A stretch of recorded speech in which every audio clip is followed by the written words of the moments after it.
Charlotte Duménil, bonjour. Vous êtes la directrice des ventes Europe de Vueling. Merci de répondre présent à cette invitation. Merci à vous, merci pour cette invitation. Alors on va commencer direct dans le vif du sujet. Vueling est par essence une compagnie digitale native. Elle fait des gros efforts sur sa distribution. Est-ce que vous pouvez nous en parler un peu plus ?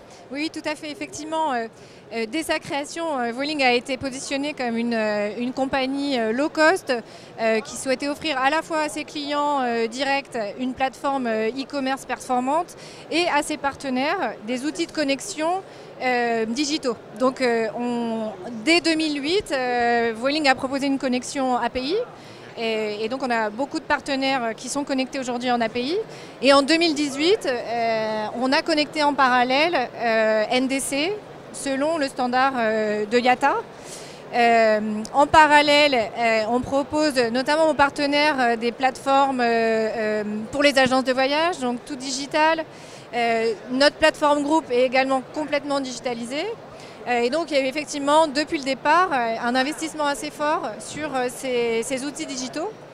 Et depuis le Covid, on a accéléré ces investissements digitaux, tout d'abord parce qu'il y a eu un besoin immédiat de proposer à nos clients des solutions de gestion de leurs réservations, de choix des options qu'on leur proposait dans un contexte qu'on connaît. Et donc aujourd'hui, les clients sont complètement autonomes pour gérer leurs réservations sur notre site internet. Et par ailleurs, on a également proposé ces services de gestion autonome des réservations à nos clients indirects, à nos clients B2B. Vous parlez de nouvelles stratégies de distribution. Ça implique quoi pour Vueling et pour les agences ? Alors, dans cette même dynamique post-Covid et cette accélération de la digitalisation, on a également décidé, alors non pas de changer la stratégie de distribution, puisqu'on a toujours eu une stratégie très digitale, mais de l'accélérer. Aujourd'hui, il faut avoir en tête que donc, Vueling, jusqu'à présent, avait un modèle un peu hybride, puisque nos tarifs sont disponibles en GDS, on propose des code-share avec des compagnies partenaires. Mais ce sont des canaux de distribution dits traditionnels qui ne nous permettent pas d'offrir une offre large à la fois à nos clients et à nos partenaires. Donc il y a une vraie accélération au niveau de la distribution dans notre relation aussi avec les agences de voyage. Donc premièrement, on a ces derniers mois investi beaucoup sur la partie NDC. On devrait faire partie des premières compagnies aériennes à proposer la nouvelle certification 21.3 qui a été proposée par IATA. Donc le processus de certification devrait commencer avec IATA dans les prochaines semaines. On a annoncé récemment notre objectif de passer au tout digital en 2024. Et en parallèle, on a signé des accords avec Amadeus et avec Travelport pour mettre en place des connexions NDC et donc effectivement permettre à nos agences partenaires, à nos partenaires consolidateurs, agrégateurs de se connecter via NDC. Les investissements additionnels qu'on va proposer se font sur la partie servicing. Parce qu'on a bien conscience, effectivement, jusqu'à présent, les connexions API qu'on proposait étaient des liens API, surtout de réservation. Il manquait le bloc servicing, qui est un bloc qui est présent en GDS et qui est moins présent en API NDC. Donc les prochains développements qui vont être faits dans les prochains mois sont concentrés sur le servicing pour permettre à ces agences qui vont passer du GDS au NDC de retrouver les services qu'ils avaient l'habitude d'utiliser via le GDS et donc d'être pleinement satisfaits de ce canal digital. Les NDC, ça fait quand même quelques temps qu'on en parle, mais quand même pour ceux qui n'ont pas bien compris encore ce que c'était, est-ce que vous pouvez rappeler les avantages justement de ces nouveaux canaux de distribution que vous êtes en train de mettre en place, pas que vous, hein, l'ensemble des compagnies aériennes? Oui, tout à fait.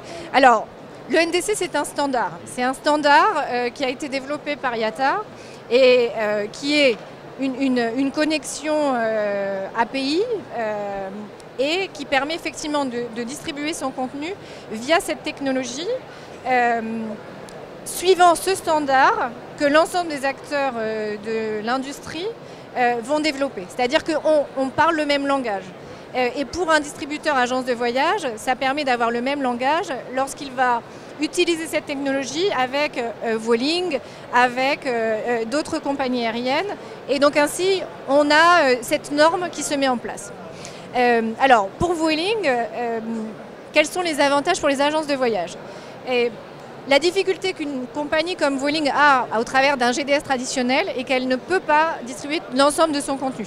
Aujourd'hui, par exemple, on propose 3 types de tarifs, basique, Optima et Timeflex. On ne peut pas proposer le tarif basique en GDS. On n'a pas la possibilité de vendre tous nos produits ancillaries sur le GDS. Donc il y a une grosse limitation technique, qui est principalement une limitation technique dans les GDS que l'on ne retrouvera pas dans les NDC. Donc nos agences partenaires auront accès à l'ensemble de notre offre, de nos services, des services additionnels, la possibilité de payer également avec le BSP Cash. On sait que c'est aussi une nécessité pour les agences de voyage. Donc ça leur offre un panel plus large. Et l'avantage que nous offre aussi NDC, c'est de pouvoir différencier également le contenu en fonction d'un partenaire ou d'un autre, d'une typologie de clientèle à un autre ou d'une typologie de secteur d'agence de voyage à l'autre. Donc ça offre un panel beaucoup plus large que le GDS traditionnel. On l'a vu, Vueling a été toujours en avance au niveau technologie, en tout cas depuis sa naissance. Est-ce qu'on peut s'attendre à des nouvelles choses dans les 5 prochaines années là, qui arrivent? Alors, c'est vrai que tout le bloc NDC est un bloc important. Il ne faut pas oublier qu'on en parle depuis des années. Mais ça implique des investissements technologiques à la fois pour nos partenaires, pour les compagnies aériennes qui sont assez lourds. Donc au travers de NDC, on va déjà faire un pas important. Et après, de manière générale, c'est aussi un sujet qui est sur la table depuis longtemps, mais qui est vraiment au niveau des prémices, c'est tout ce qui tourne autour de la personnalisation. Comment est-ce qu'on va réussir à personnaliser l'offre que l'on va proposer aux clients, à la fois via les canaux directs et via les canaux indirects, mais pour faire en sorte de répondre de façon encore plus précise à nos clients. Et là, il y a un gros enjeu. Il y a très peu d'acteurs encore qui sont capables de démontrer un niveau élevé de personnalisation parce que ça implique de l'investissement technologique, ça implique de l'investissement en termes de data. Mais clairement, les acteurs, en tout cas du tourisme, les compagnies aériennes et notamment Vueling, investissent dans ces technologies. Merci beaucoup Charlotte Desménil. Merci à vous, merci, à très bientôt.